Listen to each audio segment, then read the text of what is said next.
안녕하세요. 세상 모든 복지 정보를 전해드리는 복지천사TV입니다. 요즘 갑자기 문자나 인증 알림이 오거나 휴대폰이 혼자 꺼지는 이상한 일이 자꾸 생긴다는 분들이 많다고 합니다. 알고 보니 내 정보가 다른 사람 손에 넘어갈 수도 있는 상황이라는데요. 최근에는 일상 속 작은 변화만으로도 위험 신호를 알아챌 수 있는 방법이 알려지고 있습니다. 오늘 영상에서는 이처럼 놓치기 쉬운 징후들을 어떻게 확인하고 사전에 어떻게 대비할 수 있는지 하나씩 알려드릴게요. 유심 해킹은 말 그대로 내 휴대폰의 핵심 정보가 다른 사람 손에 넘어가는 건데요. 문제는 이로 인해 나도 모르게 여러 피해로 이어질 수 있다는 점입니다. 그런데 다행히도 요즘은 이런 상황을 빠르게 파악하고 실질적인 도움을 받을 수 있는 제도들이 마련되어 있습니다. 가장 먼저 소개해드릴 부분은 바로 본인 계좌 일괄 지급 정지 서비스입니다. 이 제도는 혹시 모를 정보 노출로 인해 금전적인 피해가 우려될 때 내 이름으로 된 모든 은행 계좌를 한 번에 정지할 수 있도록 도와주는 시스템이에요. 따로따로 은행에 연락하지 않아도 한 번에 조치를 취할 수 있어서 초기 대응이 굉장히 빠릅니다. 실제로 피해가 의심될 때 바로 활용하면 더 큰 피해로 번지는 걸 막을 수 있어요. 또한 통신사 측에서도 최근에는 유심 사용 내역과 관련된 이상 징후를 실시간으로 알려주는 알림 서비스를 강화하고 있어서 문자나 앱을 통해 유심이 교체됐다는 알림을 받게 되면 빠르게 확인할 수 있습니다. 이런 알림을 통해 사전에 인지하고 대응할 수 있는 거죠. 생활 속에서 눈여겨봐야 할 점들도 있습니다. 예를 들면 갑자기 데이터 사용량이 평소보다 급격하게 늘어나거나 배터리가 유독 빨리 닳는 느낌이 든다면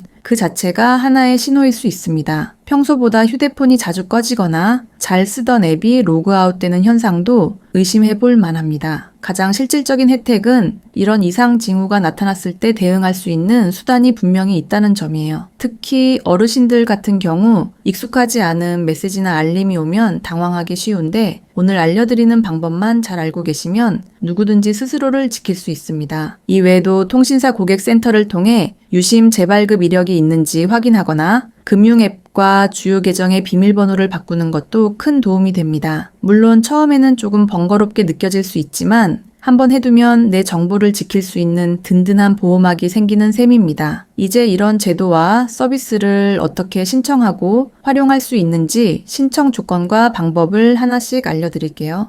본인 계좌 일괄 지급 정지 서비스는 특별한 자격이나 나이 제한 없이 누구든지 본인 명의로 된 계좌가 있고 본인 인증이 가능하다면 신청할 수 있습니다. 특히 유심 해킹이 의심되거나 내 정보가 외부에 노출된 것 같을 때 바로 신청하면 피해를 최소화하는 데 큰 도움이 됩니다. 신청은 가까운 은행 창구를 직접 방문하셔도 되고 각 금융사의 고객센터나 인터넷 뱅킹, 모바일 앱을 통해서도 가능합니다. 요즘은 스마트폰을 통해 비대면으로 처리할 수 있는 방법도 많아져서 굳이 은행에 가지 않으셔도 신청이 가능하다는 장점이 있습니다. 다만 은행마다 제공 방식이나 메뉴가 조금씩 다르기 때문에 사용하시는 주거래 은행 앱에서 일괄 지급 정지라는 항목을 찾아보시면 됩니다. 직접 방문하실 경우에는 본인 신분증을 꼭 지참하셔야 하고 통장이나 카드 등의 계좌 정보도 함께 준비해 두시면 절차가 훨씬 빨라집니다. 본인 확인이 되면 해당 은행뿐 아니라 연계된 다른 금융사 계좌까지 동시에 지급이 정지되는 방식으로 처리됩니다. 이때는 본인의 동의해 처리되기 때문에 직원 안내에 따라 하나씩 확인하면서 진행하시면 됩니다. 스마트폰으로 신청하실 경우에는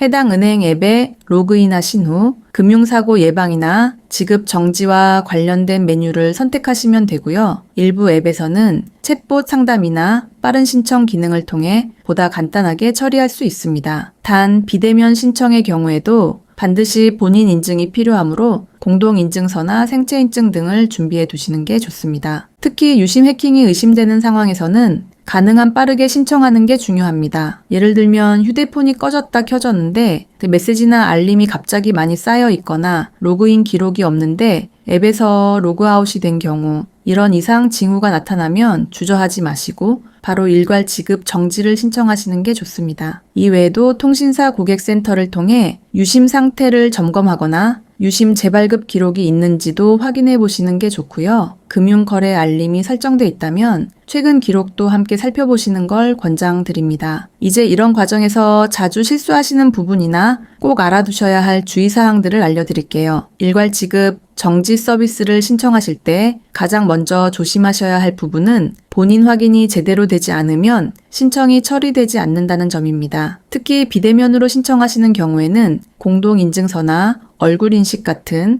본인 인증 수단이 정확히 작동해야 해서 미리 준비해 두시면 훨씬 수월하게 진행하실 수 있습니다. 스마트폰에 인증서가 설치되어 있는지 비밀번호는 기억하고 계신지도 꼭 한번 점검해 보시는 게 좋습니다. 현장 방문하실 경우에도 신분증을 꼭 챙기셔야 하는데 특히 주민등록증이나 운전면허증처럼 사진이 들어간 국가공인 신분증이어야 합니다. 등본이나 건강보험증은 본인 확인 자료로 인정되지 않을 수 있으니 주의하셔야 합니다. 또 여러 개의 은행에 계좌가 분산되어 있는 경우라면 주거래 은행에서 일괄 신청이 가능한지 먼저 전화로 확인하고 가시는 게 좋습니다. 은행마다 처리 방식이 조금씩 달라서 착오 없이 준비하시는 게 중요합니다. 신청 가능한 시점은 유심 해킹이나 정보 유출이 의심되는 상황이 발생했을 때 바로입니다. 평소에는 신청할 수 없고 이상 징후가 확인되었거나 실제 피해가 발생했을 때 신청이 가능합니다. 너무 늦게 신청하면 이미 피해가 진행된 상태일 수 있어서 알림이나 문자를 받자마자 최대한 빠르게 대응하시는 게 핵심입니다. 특히 이상한 알림을 받고도 며칠 미루다가 나중에야 확인하는 경우가 많은데 이 부분은 정말 조심하셔야 합니다. 또 하나 주의하실 점은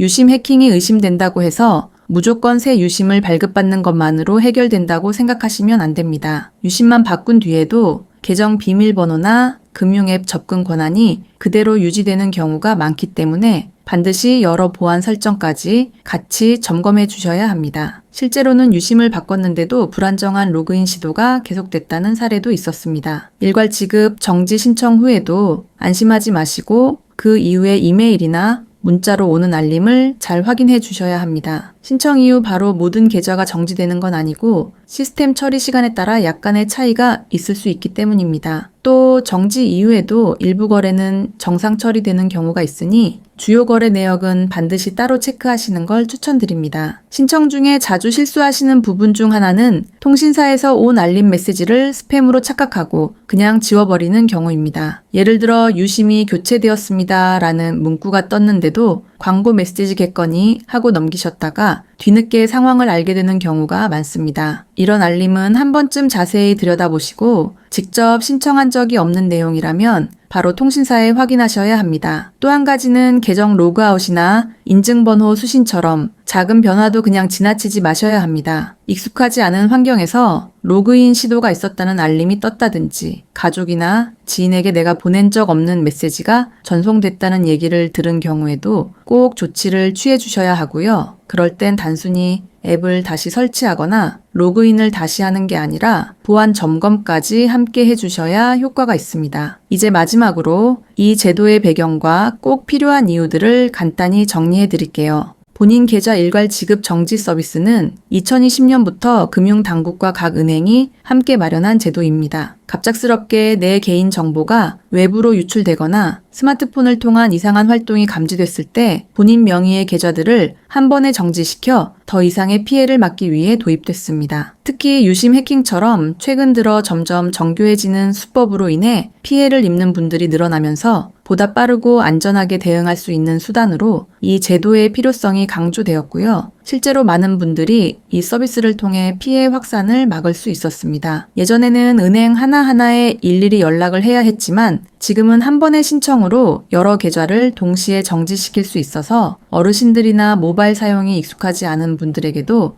훨씬 부담이 줄었습니다. 또한 피해가 우려되는 경우 즉시 조치가 가능하다는 점에서 많은 분들에게 실질적인 도움이 되고 있습니다. 특히 전화나 모바일 앱을 통한 비대면 신청도 가능해진 이후로는 긴급한 상황에서도 빠르게 대응할 수 있게 되어 피해를 줄이는 데 큰 역할을 하고 있습니다. 이 제도는 단순히 계좌를 잠그는 걸 넘어서 내 정보를 스스로 지킬 수 있는 권한을 개인에게 돌려주기 위해 만들어진 제도입니다. 갑작스러운 상황에서도 당황하지 않고 누구나 손쉽게 본인을 보호할 수 있도록 설계된 제도이기 때문에 꼭 한 번쯤 알아두시면 좋습니다. 불안한 마음을 혼자 감당하지 않으셔도 됩니다. 필요한 정보만 잘 알고 계신다면 위기 상황에서도 충분히 스스로를 지킬 수 있습니다. 오늘 영상이 여러분께 든든한 도움이 되셨길 바랍니다.